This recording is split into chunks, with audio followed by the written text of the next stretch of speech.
Sizda qon quyuqligini qanaqa aniqlashni bilasizmi? Demak, общий analiz крови analizini topshirasiz. Aynan u yerda trombotsit, trombokrit va gematokrit degan analizlar bor. Ana o'sha bo'limlarni ko'rib chiqishingiz kerak bo'ladi. Agar ular normadan ortishni boshlagan bo'lsa, demak sizda qon quyuq.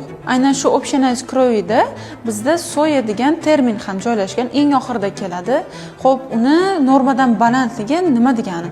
Qon aylanishi sekinligini bildiradi.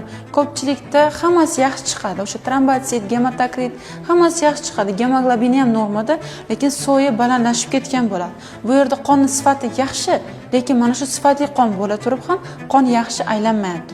Bu ham keyinchalik qon quyuqlashishiga olib keladi. Bundan faqat oshqozon-ichak sistemasi kasalliklarini davolashga to'sqinlik qiladi, balki qolgan sistemani, organlarning tuzalishiga ham to'sqinlik qilishi mumkin. Bizning klinikada aynan shu qon aylanishini tezlashtirish, qon quyuqligini yo'qotishga qaratilgan muolajalar ketma-ketligi bor.